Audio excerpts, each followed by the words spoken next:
Do you know what Republika Srpska is? I'll explain. Let's first begin by summarizing the war in Bosnia. When Yugoslavia began to split apart, a referendum was held in Bosnia in 1992. 63.7% of the population voted, and of these, 99.7% voted for an independent state. Majority of the Serbs boycotted the referendum. It ended up with the Yugoslav army ruled by Serbia entering Bosnia as before in Croatia to help the Serbs create their own territories. The Serbs in Bosnia then created their own unrecognized territory, which was named Republika Srpska. In English, Serb Republic. They also created their own army, and with the help of the Yugoslav army, which at that time was one of Europe's strongest armies, they managed to get all the best and most modern weapons that Yugoslavia had, and which were actually financed by all citizens' tax money. More than 100,000 people died in the war, and according to the Hague and international communities, there were over 40,000 civilians. Of these, more than 4,000 were Serbs, 2,000 Croats, and more than 33,000 Bosniaks. In other words, over 82% of the civilians were Bosniaks, which is the kind of guide to who were the biggest victims. In 1995, and in order for the war to end, all three parties signed the Dayton Peace Agreement, which meant that the country of Bosnia and Herzegovina would have two entities. And that's where Republika Srpska comes in. It's one of the two entities. Well, since the war ended, Republika Srpska has always been working against its own country, Bosnia and Herzegovina, in the hope that the country would not be able to function, so that eventually Republika Srpska could break out and gain their independence. Such scenery, however, is just an impossible nationalist dream. So let me explain why Republika Srpska will never be able to become independent. We can start with the historical aspect. Well, there's not so much to say. Republika Srpska was founded in 1992, at the same time as Fresh Prince of Bel-Air and Melrose Place was recorded. To clarify the whole thing, it has no centuries-old established history. But the country of Bosnia, however, was first mentioned in 948, in the Administrando Imperio, more than 1,000 years ago, while Republika Srpska is as old as Abol 1I60. Let's move on to logical thinking. There are dozens of regions in Europe that want an independent state, such as the Basque Country, Wallonia, Lombardy, and above all, Catalonia.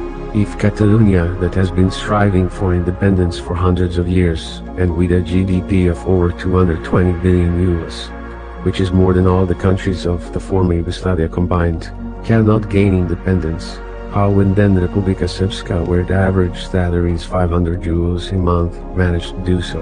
And can you imagine what a domino effect it would have in Europe if every single region were to become independent? Besides that, according to the Dayton Peace Agreement, Republika Srpska is explicitly prohibited from seceding from Bosnia, and it is confirmed by International Court of Justice. This is where the saga should end, but due to constant nationalist rhetoric from Republika Srpska leaders, let us move on and explain the main reason why this entity cannot become independent. As previously mentioned, Republika Srpska was created during the war in Bosnia. How and why it was created is the biggest problem. As you can see on the map here, Bosnia was a diverse country. And during the war, the majority of Bosniaks and Croats were displaced by the army of Republika Srpska. For example, in the city of Visegrad, more than 13,000 Bosniaks lived there before the war. Today there's not even 1,000 left. In the city of Forcha, there were 17,000 Bosniaks, and according to the last census, there were 1,200 left. And of Srebrenica, 27,000 Bosniaks, there's only 7,000 left. Mostly elderly, who moved back after the war.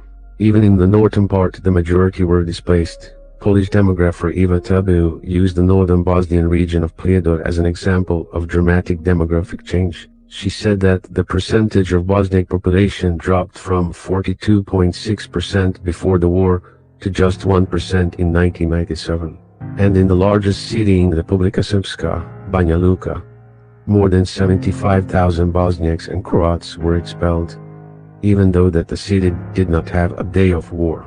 A total of 750,000 and 1 million Bosniaks and Croats were expelled from their homes, from the territory, held by the forces of Republika Srpska during the war.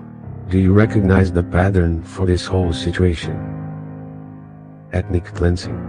Can something that was created in the 90s and that conquered territory through ethnic cleansing become independent today? Well, maybe in the Middle Ages, but not in our time, when spaceships try to reach Mars and cars drive by themselves. And what should we say about the fact that over 500 mass graves were found in Republika Srpska from the war? The absolute majority of all mass graves are right there. In the region of Prijedor alone, more than 57 mass graves of Bosniaks and Croats have been found. What makes it all worse is that in Srebrenica, for example, 95 mass graves have been found, and only 7 are primary, while 88 are secondary. This means that the bodies were exhumed, then put in another mass grave when it was thought that someone would find them. A sad example of this is the young boy Senad Beganovic, whose parts were found in 4 different mass graves around the town of Zvornik. Building a pool requires an excavator, several workers, a truck, and above all, a plan. What is then required to dig a 9-meter deep hole that extends 100 square meters? Yes, so big was the mass grave in Tomashica, in which 435 dead Bosniaks and Croats were found, only 300 meters away from the villagers who lived there. Interesting that none of them saw that something so big was being dug. Can something that was created during the digging and hiding of mass graves become independent? Perhaps in a bad movie, but not during a time when human rights are on the agenda in every country, authority, and organization. There were also many concentration and internment camps in Bosnia, but even there, Republika Srpska leads with the largest, such as Ternopolje, where it is estimated that more than 30,000 inmates passed through. And in Omorska, around 6,000 Bosniaks and Croats, mainly men, were held at the camp for about 5 months, in the spring and summer of 1992. Hundreds died of starvation, punishment, beatings, and executions. Can something become independent that was created during? Yeah, you get the point. We must also not forget that in areas controlled by the army of Republika Srpska, 534 mosques and 117 Catholic churches were blown up. In the largest city in Republika Srpska, Banja Luka, where the Bosnian army did not even launch a single grenade, all mosques were blown up. While in the meantime Sarajevo, where the majority were Bosniaks, no Orthodox church was blown up, even though they went through hundreds of grenade attacks every day for almost 4 years. And do you know where Europe's only genocide took place after World War II? Well, in Republika Srpska, the city of Srebrenica. These young Muslims were brought here by Bosnian Serb soldiers, a unit called the Scorpions. They filmed these pictures of their handiwork. Some here are already bloodied, and this man, Asmir, is aged just 16. Where were they shooting these individuals? During the period of July 11th to July 22nd, 1995, 8,372 Bosnian boys and men were executed. Organizing buses, excavators, trucks, executing an average of 761 civilians every day for 11 days, and hiding 95 mass graves was an obvious event for the Court of Justice in Hague to rule that it was a genocide.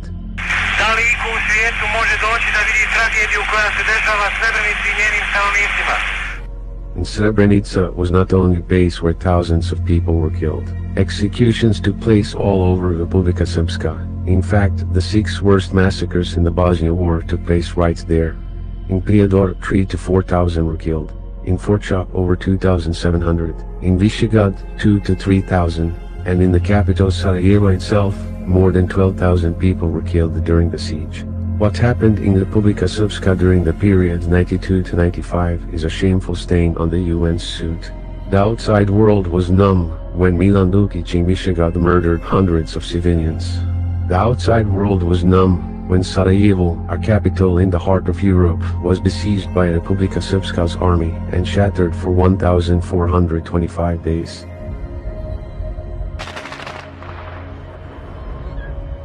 The outside world was numb when Veselin Blahović Batko executed 27 people and raped 12 women during the siege in Sarajevo. The outside world was numb when over 200 women was raped in Vidina Vlas in eastern Republika Srpska. And in testimony given to the Basioni Commission, it is claimed that women brought to this camp had been chosen to bear Chetnik children and were selected carefully. The outside world was numb when a genocide was going on in Republika Srpska.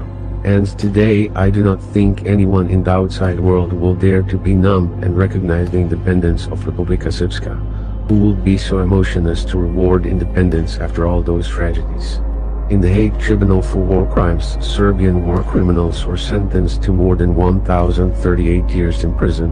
Republika Srpska's first president was convicted of genocide, war crimes and crimes against humanity.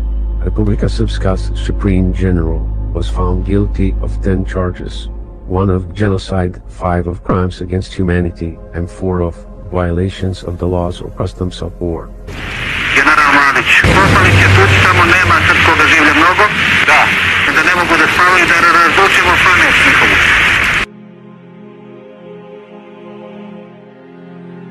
Pala je granata u sobu, od RB, gdje je spavala viš kreveta. Metar viš kreveta se zabila. These men were in the lead when this entity was created. Despite all that, a large part of the Republika Srpska's population believed that Karadzic and Mladic are heroes. There's a lot of propaganda today, especially from the extreme right, which is trying to change history. But I forget that we live in a time of source criticism. For example, the rhetoric of how Serbs were expelled from Sarajevo is often used, and it should not be denied that such cases certainly did happen. But the vast majority of Serbs left Sarajevo when Momčilo Krajišnik, one of their leaders, proposed and informed all Serbs to leave the capital. Today, live in Sarajevo. Stay to Sarajevo, Serb Sarajevo. Yeah, but not possible. Sorry. You are Serb? Serb? It should also not be forgotten that even Sarajevo Serbs were besieged by the Serbian forces, and therefore many of them chose to join the Bosnian army. In a CIA report from 1995 on Bosnia, blames the army of Republika Srpska for 90% of the war crime. And even though some people think it's not objective, you cannot go against statistics. Statistics will forever be a protection and a shield against those who tried to change history. Even if you follow the Serbian figures, it's obvious what happened. In addition, today, we are spoiled with the internet, and it's just a click away for you to see what happened in Bosnia in the 90s. For Bosnia to become a functional country, people must acknowledge genocide and war crimes. If they do that, the history will be easier to accept. Automatically, the future will be brighter. Otherwise, there's always a risk for history to repeat itself. People must realize that Bosnia was not created 92 or 45, nor during the Ottoman Empire. Bosnia was created over 1,000 years ago by the common ancestors of its current population. Nationalist rhetoric and wishful thinking about gaining independence for Republika Srpska only creates problems on already existing problems. If Bosnia continues to be as it is today, it will be fairer to close down Republika Srpska and recognize the Republic of Bosnia following the 1992 referendum, than to give a simple gravestone a Republika Srpska independence.